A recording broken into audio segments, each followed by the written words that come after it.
आता आपण दोन बीट कडे जात आहोत आणि हे दोन्ही बीट तुमच्यासाठी इम्पॉर्टंट आहे. एक आहेत सगळे व्हॉल्युम्स आणि दुसरा पार्ट असतो तो म्हणजे factors affecting on the oxygen आणि हिमोग्लोबिन डिसोसिएशन कर्व. या दोघांमध्ये थोडंसं क्लॅरिटी घेणं गरजेचं आहे. ही क्लॅरिटी तुम्हाला या चॅप्टर मधून एखादा क्वेश्चन जर फ्रेम होत असेल एस्पिरंट्स कोणत्याही कॉम्पिटेटिव्ह एक्झाम मध्ये, जीपॅट मध्ये, नायपर मध्ये, ड्रग इन्स्पेक्टर मध्ये, आरआरबी मध्ये, ESIC मध्ये, तर तुम्हाला इथं परफेक्टली एक क्वेश्चन कमीत कमी देऊन जातो. मग आता हे कोणते व्हॉल्युम्स असतात जे आपल्या लंग्स साठी आपण डिफाईन करतो. तर एस्पिरंट्स एकदा व्हॉल्युम्सला एकदा पाहू आपण, मग तुम्हाला मी थोडंसं हायपोथेसिस देईल. हायपोथेसिसचा वापर करून आपण हे व्हॉल्युम्स क्लिअर करणार आहोत आणि परफेक्टली मी क्लिअर करून देणार आहे. Don't worry. राईट, याचे फॉर्म्युलेज बी एक्झाम मध्ये येतात एस्पिरंट्स. फॉर्म्युलेज बी तुम्हाला माहिती असायला पाहिजेत. पहा आता पहिला आहे tidal volume. Yes, this is called TV. TV जो असतो एस्पिरंट्स हा व्हॉल्यूम असतो की एका टाइमाला आपण किती एअर ही बाहेर फेकतो. समजून घ्या, 2 सायकल कंप्लीट करेल मी या व्हॉल्युम्स वरती. 2 वेळा हे सगळं मी क्लिअर करून सांगेल. पहिल्यांदा मी आता नॉर्मली एक्सप्लेन करेल, पुन्हा एक एक्झाम्पल घेऊन एक्सप्लेन करेल आणि त्याच्यानंतर मग पुन्हा वापस एकदा रिकॅप करेल. या 2 सिस्टम मध्येच तुम्हाला हे सगळे व्हॉल्युम्स लक्षात आले पाहिजेत.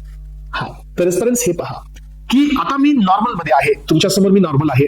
सो नॉर्मल मध्ये, so without getting the outward and upward movement of the cage. हे जे केज असतं ना, याची कशी असते, आउटवर्ड आणि अपवर्ड असते. म्हणजे आता पहा, मी जर इन्हेलेशन करत असेल तर हे जे केज एक्सपांड होतं ते असं बाहेरच येत नाही फक्त, तर हे बाहेर बी येतं आणि अपवर्डला बी जातं. राईट, याचा अर्थ I am doing the active transfer, active respiration, I am doing active inhalation. So I am not discussing about the active inhalation. Active इन्हेलेशनचा अर्थ हे नाही आहे सो की मी फुल म्हणजे सो स्टेबिलिटी मध्ये मी इन्हेलेशन करेन, नाही. ज्या वेळेला मी रेस्ट मध्ये आहे, सो रेस्ट मध्ये आहे ना, मी फोर्सफुल इन्हेलेशन केलंय ना मी फोर्सफुल एक्झलेशन करतोय, त्यावेळेला नॉर्मल कंडिशनला मी एअर घेतोय आणि एअर फेकतोय म्हणजे एक्झेल करतोय. तर हे असतो माझा टायडल व्हॉल्यूम. टायडल व्हॉल्यूम काय असतो सांगा, की जिथं मी एअर घेतोय आणि जिथं मी एअर एक्झेल आउट करतोय म्हणजे एक्झलेशन करतोय without doing any active process. So this is called my tidal volume. मी ना फोर्सफुली एअर घेतोय ना मी फोर्सफुली एअर देतोय, मी नॉर्मली एअर घेतोय आणि मी नॉर्मली एअर देतोय. So this is my tidal volume. हा, लक्ष करा, कारण हे 2 बीट तुमच्यासाठी खूप इम्पॉर्टंट होत असतात. हे पहा, volume of the air inspired or expired during the normal transpiration or normal respiration, आणि ही एअरचा व्हॉल्यूम असतो approximately 500 ml. So a healthy person can expire or inspire 600 to 800 ml of air per minute. तर हा volume पर ब्रीथचा आहे. Yes, हा volume पर ब्रीथचा आहे parents. पर breath म्हणजे एका ब्रीथचा आहे. तर एका मिनिटामध्ये 6000 to 8000 ml व्हॉल्यूम आपण टायडल व्हॉल्यूम म्हणून यूज करतो. बघा, आता यानंतर आहे सो पुढचा व्हॉल्यूम आहे पेरेंट्स, तो आहे expiratory reserve volume, residual volume, inspiratory capacity, expiratory capacity, vital capacity, total lungs capacity. 1 minute. आता याच्यामधून आता दुसरा व्हॉल्यूम आपण समजून घेऊया, रेसिड्युअल व्हॉल्यूम, कारण याचा एक सिक्वेन्स आहे. सिक्वेन्सनीच गेला तर काय होईल की हे लक्षात राहील. आता रेसिड्युअल व्हॉल्यूम म्हणजे काय, की the volume of the air remaining in the lungs even after forceful expiration. म्हणजे काय पेरेंट्स, की हे बघा, आता जर माझ्या लंग्स मध्ये व्हॉल्यूम आहे आणि आता तो मला बाहेर फेकायचा आहे आणि मी फोर्सफुल एक्सपायरेशन करतोय, म्हणजे मी असं खूप फोर्सफुली एक्सपायर करतोय आणि फोर्सफुली एक्सपायरेशन केल्यानंतर पण जो व्हॉल्यूम शिल्लक राहतो लंग्स मध्ये, that is my residual volume. हा कधीच बाहेर येणारा नसतो. अलग लक्षात, this volume is called as a residual volume. Residual volume कळतो, हा व्हॉल्यूम कधीच लंग्सच्या बाहेर नाही येत इव्हन आफ्टर द डेथ. हा तिथंच राहतो आणि हा आपला कसं असतो, रेसिड्युअल असतो. मग आता आपल्याकडे नेक्स्ट वर आहे एक्सपायरेटरी रिझर्व व्हॉल्यूम. तर एक्सपायरेटरी रिझर्व व्हॉल्यूम म्हणजे काय, की additional volume of the air can expire by forceful expiration. आता पहा, तुम्हाला माहितीये का, मी तुम्हाला काय काय सांगतोय बघा, जरा लक्षात नाही का, की पहिल्यांदा मी काय केलं, नॉर्मल आहे, मी एअर घेतोय, मी एअर देतोय. What is this is tidal volume. ठीक आहे. मग आता पहा, मी आता नॉर्मल आहे, बघा लक्ष करू ऐका सर्वजण माझ्याकडे. मी आता नॉर्मल आहे, याच्यानंतर मी 500 ml घेतोय, म्हणजे हे मी घेतला टायडल व्हॉल्यूम. त्यानंतर मी टायडल व्हॉल्यूम देतोय, टायडल व्हॉल्यूम मी एक्सपायर केला, म्हणजे आता माझा काय झाला, सो टायडल व्हॉल्यूम गेला. टायडल व्हॉल्यूम एक्झिलेशन केल्यानंतरही जो व्हॉल्यूम मी पुन्हा वापस बाहेर फेकतोय लंग्स मधून. कळतं का सगळ्यांना. पहा, सो ऑलरेडी मी टायडल व्हॉल्यूम एक्झेल केलेला आहे. टायडल व्हॉल्यूम एक्झेल आउट करून मी जो व्हॉल्यूम एक्झेल आउट करू शकतो that is my expiratory reserve. So volume, expiratory reserve volume म्हणजे काय, जो व्हॉल्यूम माझ्या लंग्स मध्ये होता, जो मी टायडल व्हॉल्यूम नंतर बाहेर एक्झेल आउट करू शकलो. This is my expiratory reserve volume. आता पहा अजून एक डेफिनेशन. सो आता समजा मी टायडल व्हॉल्यूम घेतला 500 ml घेतला, समजा तर मी नॉर्मलला, याच्यानंतर मी टायडल व्हॉल्यूम घेतला. टायडल व्हॉल्यूम घेतल्यानंतर मी तो फेकण्याआधी अजून किती व्हॉल्यूम घेऊ शकतो additional after taking tidal volume, that is my inspiratory reserve volume. हे रिझर्व्ह व्हॉल्यूम आहे ज्याचा वापर आपण फक्त रेअर केसेसमध्ये करतो, रेअर केसेसमध्ये. सो एक्झाम्पल बघण्याआधी, सगळं पॉइंट्सला क्लिअर करण्याआधी तुम्ही काय करा, हे डायग्रामॅटिक प्रेझेंटेशन पहा फक्त एकदा. हे बघा, डायग्रामॅटिक प्रेझेंटेशन तुम्हाला क्लिअर कट आयडिया देईल. येस, आणि मी तुम्हाला सांगितलंय हे टाइम कन्झ्युमिंग पार्ट आहे, तुम्हाला लक्ष देऊनच लेक्चर करावं लागणार आहे, कारण हे व्हॉल्यूम्स एकदा क्लिअर झाले की नंतर तुम्हाला कॅल्क्युलेशन करणं खूप इझी जाईल. हा, जर हे व्हॉल्यूमच क्लिअर नाही झाले आजपर्यंत तर मग प्रॉब्लेम असू शकतो. पीवायक्यू मध्ये याचे क्वेश्चन्स आपल्याला पाहायला मिळतात. तर माझ्याकडे पहा, इथं जो व्हॉल्यूम आहे आजपर्यंत इथून इतका, तर हा माझा रेसिड्युअल व्हॉल्यूम आहे. हा जो रेसिड्युअल व्हॉल्यूम आहे हा कधीच लंग्सच्या बाहेर येणार नाही. एकतर हा आपल्या कामासाठी पण येणार नाही, सो हा कुठल्या फंक्शनचं पण काम करत नाही, ना हा आपल्या लंग्सच्या बाहेर पण येणार नाही. याचा अर्थ हा आहे रेसिड्युअल आहे पण नॉन फंक्शनल असतो, याचा काही रोलच नाही आहे. यानंतर पहा, माझ्याकडे आता तुम्ही मला सांगा, हा जो व्हॉल्यूम मी फेकतोय बाहेर एक्स्ट्रा, हे पहा मी नॉर्मलला आहे, मग मी 500 ml टायडल व्हॉल्यूम घेतोय, पुन्हा तो टायडल व्हॉल्यूम फेकतोय, पुन्हा टायडल व्हॉल्यूम घेतोय, तर हे नॉर्मल सायकल झाली. मी आधी नॉर्मलला आहे, मग मी टायडल व्हॉल्यूम घेतोय, टायडल व्हॉल्यूम एक्झेल करतोय, आणि दुसरा टायडल घेण्याआधी लंग्स मध्ये काही एअर आहे जे मी अजून बाहेर फेकू शकतो बाय फोर्सफुल एक्सपायरेशन. म्हणजे काय, फोर्सफुली, समजते का? तर मी टायडल व्हॉल्यूम एक्झेल आउट करून फोर्सफुल कॉन्ट्रॅक्शन करून जो व्हॉल्यूम मी बाहेर फेकतो, this is my expiratory reserve volume.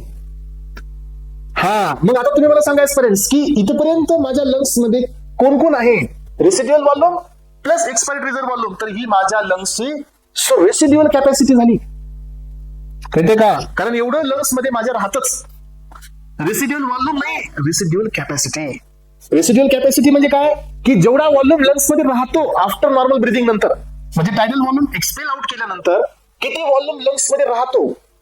मग आपल्याकडे दोन व्हॉल्यूम राहतात, एक residual plus expiratory reserve capacity volume, म्हणजे हे expiratory reserve volume plus residual volume, ही दोघं मिळून झाली आपली फंक्शनल रेसिड्युअल कॅपॅसिटी, म्हणजे रेसिड्युअल कॅपॅसिटी झाली. ठीक आहे, मग आता पहा, हे आहे माझा टायडल व्हॉल्यूम जो मी घेतोय सोडतोय. आता टायडल व्हॉल्यूमच्या नंतर पहा, हा तुम्ही मला सांगायचं आता मी नॉर्मलला आहे. येस, नॉर्मलला आहे. मग मी आता नॉर्मलला आहे, तर मी पहिल्यांदा काय घेतला, टायडल व्हॉल्यूम घेतला. आता तो टायडल व्हॉल्यूम बाहेर एक्सपेल करण्याआधी आणि पुन्हा वापस मी एअर घेतोय, तो एक्सपेल करण्याआधी हे काय झाली माझी, सो टायडल व्हॉल्यूम घेतल्यानंतर अजून मी एअर इनहेलेशन करू शकतो, that is my inspiratory reserve volume. हा, इन्स्पायरेटरी रिझर्व्ह व्हॉल्यूम झाला तो. हे पहा इथे दिसतंय तुम्हाला, हा इथून इथपर्यंतचा टायडल व्हॉल्यूमच्या नंतर पुन्हा व्हॉल्यूम जो मी घेऊ शकतो तर तो झाला इन्स्पायरेटरी रिझर्व्ह व्हॉल्यूम. आणि आजपर्यंत मी घेताना किती घेतला, residual volume plus inspiratory reserve volume, ही झाली माझी इन्स्पायरेटरी कॅपॅसिटी. म्हणजे मी नॉर्मलला असताना एकतर टायडल घेतला आणि वरून काय घेतला, इन्स्पायरेटरी रिझर्व्ह व्हॉल्यूम घेतला. म्हणजे हे दोघांचं मिक्सिंग केली की मला काय मिळाली, इन्स्पायरेटरी कॅपॅसिटी मिळालेली आहे, ज्याच्यामध्ये tidal volume plus inspiratory reserve volume येतो. आणि आता पहा एक्सपिरियन्स, यामध्ये माझी टोटल लंग्स कॅपॅसिटी म्हणजे काय, सगळेच व्हॉल्यूम म्हणजे total lungs capacity, residual volume, expiratory reserve volume, tidal volume, inspiratory reserve volume, ही झाली माझी टोटल लंग्स कॅपॅसिटी. आणि याच्यामधला आता माझा व्हायटल कॅपॅसिटी सांगा. व्हायटलचा अर्थ काय, जे व्हॉल्यूम माझ्या फंक्शन मध्ये आहेत. आपल्या बॉडीमध्ये एकच व्हॉल्यूम फंक्शन मध्ये नाहीये, आणि दिस इज रेसिड्युअल व्हॉल्यूम. तर लक्षात घ्या पेरेंट्स, एक्सेप्ट रेसिड्युअल व्हॉल्यूम, जेवढा व्हॉल्यूम आपल्याकडे आहे ती आपली व्हायटल कॅपॅसिटी आहे. आपल्याकडे 3 कॅपॅसिटी आल्या, 2 रिझर्व्ह व्हॉल्यूम आले, यातली एक इन्स्पायरेटरी कॅपॅसिटी आली. म्हणजे आपण किती व्हॉल्यूम इन्स्पायर करू शकतो, tidal volume plus inspiratory reserve volume आपण घेऊ शकतो. एक्सपायरेटरी कॅपॅसिटी किंवा रेसिड्युअल कॅपॅसिटी म्हणजे काय, expiratory reserve volume plus residual volume, this is my expiratory capacity. Total lungs capacity म्हणजे सगळे व्हॉल्यूम, आणि व्हायटल कॅपॅसिटी म्हणजे एक्सेप्ट रेसिड्युअल व्हॉल्यूम, बाकी सगळे कोण आहेत, बाकी सगळे येस व्हायटल कॅपॅसिटी मध्ये येतात. तर हे झालं तुमचं एक बेसिक डिस्कशन. आता पहा, याच गोष्टीला मी थोडस वेगळ्या अँगलनी पण तुम्हाला एक्सप्लेन करण्याचा प्रयत्न करणार आहे एस्पायरंट. हे पहा एस्पायरंट्स की आता माझ्याकडे मी या ठिकाणी एक्झाम्पल घेत आहे एक माझं bank account. Yes, I am taking the example of bank account, right. हा, तर मी आता इथं एक्झाम्पल घेतोय bank account and going to correlate with all the volumes जे की लंग्स मध्ये आहेत. हे सगळे व्हॉल्युम्सला मी कोरिलेट करतो.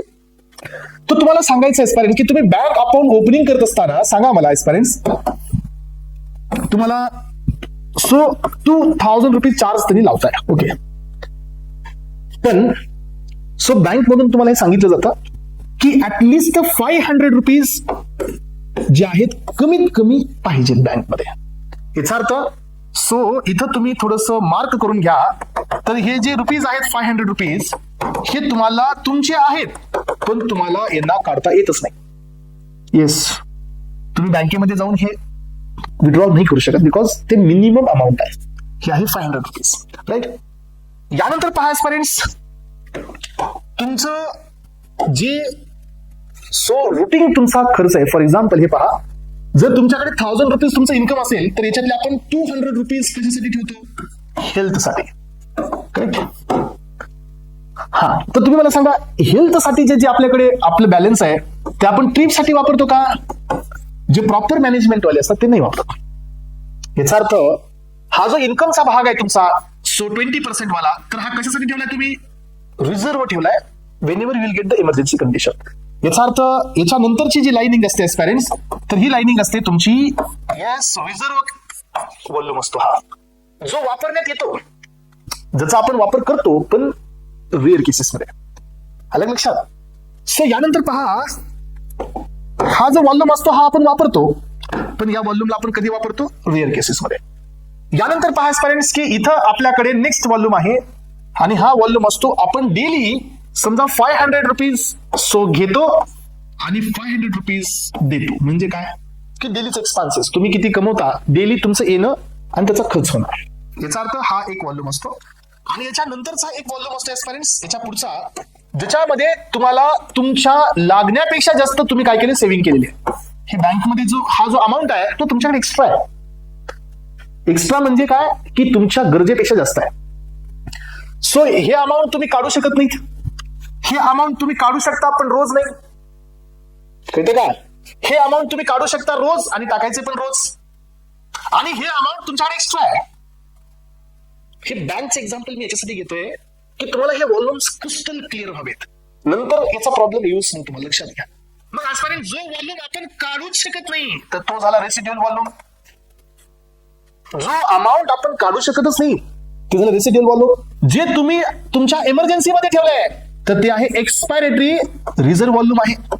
मग आता तुमच्याकडे किती कॅपॅसिटी आहे आता अमाऊंटची जे तुम्ही काढू शकता? हे प्लस हे लक्षात, पण हे निघतच नाही, पण आहे ना. समजा हे तुमचे 5000 रुपीज आहेत तर हे 500 आहेतच ना, तर टोटल किती झाले? 5500. हे तुमचं काय झालं? तर तुमची ही एक्सपायरेटरी और तुमची ही या ठिकाणी एक्सपायरेटरी कॅपॅसिटी झाली. इसी म्हणजे एवढी कॅपॅसिटी आहे, त्यातले तुम्ही किती काढू शकता? 5000 काढू शकता. म्हणजे कुठला एक्सपायरेटरी रिझर्व्ह व्हॉल्यूम तुम्ही काढू शकता, पण हा नॉर्मल निघणार नाहीये, हा तुम्हाला फोर्सफुली काढायचा आहे. लक्षात ठेवा.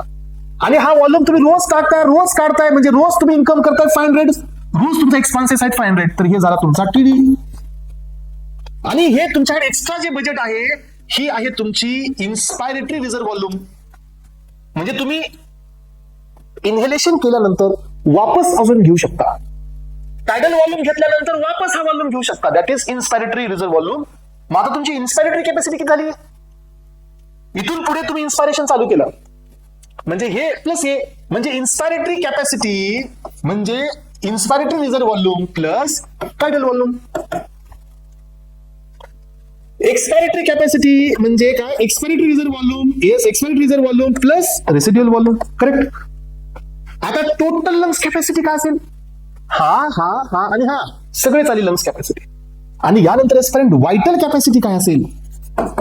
करेक्ट. तर व्हायटल कॅपॅसिटी असेल एस्पायरंट सगळे व्हॉल्यूम्स एक्सेप्ट रेसिड्युअल व्हॉल्यूम, कारण तो तुमच्या रेग्युलर यूज मध्ये नाहीच आहे. कितीही फोर्सफुल एक्झिलेशन केलं तो आउट होणारच नाहीये. तर या बेसिसवरती, या एक्झाम्पलच्या बेसिसवरती तुम्हाला वॉल्युम्स आता क्लिअरच पाहिजेत parents, otherwise so you don't have any option. Even though after giving this brief introduction, हे बघा आता डबल इथं आलो आपण, तर रेसिड्युअल, इन्स्पायरेटरी रिझर्व आणि ह्या दोघांची मिळून काय झाली रेसिड्युअल कॅपॅसिटी, म्हणजे एवढी आपल्याकडे राहते. एक्सपायरेटरी कॅपॅसिटी असं म्हणता येणार नाही, आपण याला एक्सपायरेटरी कॅपॅसिटी म्हणलं, नो, कारण हे वॉल्यूम बाहेर जातच नाही ना, त्यामुळे we can't say this is expiratory capacity.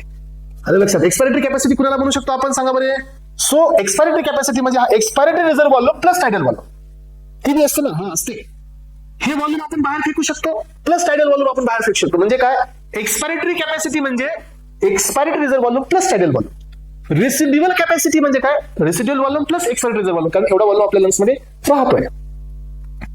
एक चेंज केला मी, फक्त एक चेंज. याच्या आधी मी एक डिस्कशन केलं की एक्सपायरेटरी आपण कॅपॅसिटी म्हणलो, तर ती ही नाही. एक्सपायरेटरी कॅपॅसिटी म्हणजे काय, की हा वॉल्यूम जो आपण बाहेर फेकतोय आणि हा टायडल वॉल्यूम हा आपण फेकतोय. तर एक्सपायरेटरी कॅपॅसिटी म्हणजे expiratory reserve volume plus tidal volume. Inspiratory capacity म्हणजे inspiratory reserve volume plus tidal volume. आणि एस्पायरेन्स रेसिड्युअल कॅपॅसिटी म्हणजे residual volume plus this volume, कारण दोन्ही वॉल्यूम कुठे राहणार आहेत, लंग्स मध्ये. पण हा वॉल्यूम कधी निघतो, फोर्सफुल एक्सपायरेशन, म्हणून हा रेसिड्यू मध्ये आहेच ना. ज्याला तुम्ही फोर्सफुल एक्सपायरेशन कराल त्याच वेळेला तो निघतोय. ही झाली टोटल लंग्स कॅपॅसिटी, आणि रेसिड्युअल काढून टाका, बाकीचे सगळे वॉल्यूम म्हणजे तुमची vital capacity. Okay, yes, clear झालं का, व्हायला पाहिजे, गरजेचं आहे. मग आता चला या सगळ्या या ठिकाणी वॉल्यूमला आपण पाहतोय. तर हा टायडल वॉल्यूम वगैरे हे सगळे वॉल्यूम्स आपण इथं पाहिलेत एस्पायरेंट्स. सो टायडल वॉल्यूम म्हणजे काय असतो, की नॉर्मल ब्रिदिंग मध्ये आपण जे एक्सपायरेशन एक्सपायर करतो, इन्स्पायर करतो, तो असतो आपला टायडल वॉल्यूम. 500 ml याची पर ब्रीथ असतो हा. 1 मिनिट मध्ये 6000 to 8000 ml आपण हा वॉल्यूम एक्सचेंज करतो. इन्स्पायरेटरी रिझर्व कॅपॅसिटी म्हणजे कुठली, मधली कॅपॅसिटी, इन्स्पायरेटरी मध्ये येणारी. याच्यामध्ये काय आहे सांगा formula, inspiratory reserve volume plus tidal volume. Correct. किती आहे, 2500 ml to 3000 ml ह्याची कॅपॅसिटी आहे. एक्सपायरेटरी रिझर्व वॉल्यूम म्हणजे काय, जो वॉल्यूम आपण फोर्सफुली एक्सपायर करतो, म्हणजे बाहेर फेकतो. Additional volume of the air can expire by forceful expiration. याचा वॉल्यूम असतो 1000 to 1100 ml. यानंतर रेसिड्युअल वॉल्यूम म्हणजे काय फ्रेंड्स, की लंग्स एक्सपायरेशन, फोर्सफुल एक्सपायरेशन नंतर पण वॉल्यूम जो मध्येच आहे. This is what residual. Residual volume is the volume of the air remaining in the lungs even after the forceful expiration. किती असतो, 1100 to 1200 ml असतो. इन्स्पायरेटरी कॅपॅसिटी, इन्स्पायरेटरी कॅपॅसिटी म्हणजे काय, किती वॉल्यूम लंग्स मध्ये राहतो नॉर्मल एक्सपायरेशन नंतर, किती राहतो, एक्सपायरेटरी रिझर्व वॉल्यूम प्लस हे काय, सॉरी इन्स्पायरेटरी आहे, किती वॉल्यूम आपण नॉर्मल एक्सपायरेशन नंतर किती वॉल्यूम आपण घेऊ शकतो, तर टायडल वॉल्यूम घेतो आणि इन्स्पायरेटरी रिझर्व वॉल्यूम घेतो. The total volume of the air can inspire after the normal expiration, that is so tidal volume plus inspiratory reserve volume. Correct. Expiratory capacity म्हणजे किती वॉल्यूम आपण बाहेर फेकू शकतो, tidal volume plus expiratory reserve volume. Tidal volume plus expiratory reserve म्हणजे काय, forceful contraction नंतर जो वॉल्यूम आपण काढतो that is expiratory reserve volume. Functional residual capacity म्हणजे काय, याच्यामध्ये दोन येतात. रेसिड्युअल म्हणजे किती राहतो after normal respiration, so expiratory reserve volume plus residual volume. Vital capacity मध्ये सगळेच घ्या, पण फक्त काय काढा, expiratory reserve volume, tidal volume, inspiratory reserve volume, फक्त याच्यामध्ये काय नका टाकू, रेसिड्युअल टाकू नका बस.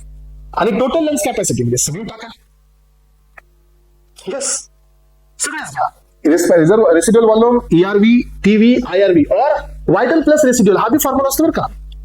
व्हायटल मध्ये हे सगळे आले ना, आणि रेसिड्युअल टाकला की टोटल लंग्स कॅपॅसिटी होते. कारण टोटल लंग्स कॅपॅसिटी म्हणजे काय, की vital minus residual, sorry vital minus residual. Total lungs capacity मध्ये सो आपल्याला काय करायचंय, टोटल लंग्स कॅपॅसिटी म्हणजे सगळे वॉल्यूम्स येतील, residual, expiratory reserve volume, tidal volume आणि इन्स्पायरेटरी रिझर्व वॉल्यूम हे सगळे येतील. आणि आता आपल्याला काय करायचंय, व्हायटल कॅपॅसिटी. व्हायटल कॅपॅसिटी काढायची असेल तर त्याच्यातून काय मायनस करायचं, रेसिड्युअल वॉल्यूम. आणि जर vital volume, vital capacity plus residual टाकलं की पुन्हा तो काय मिळतो, टोटल वॉल्यूम. ओके, तर पॅरेंट्स हे होतं मास्टर स्ट्रोक या सिस्टम मधलं.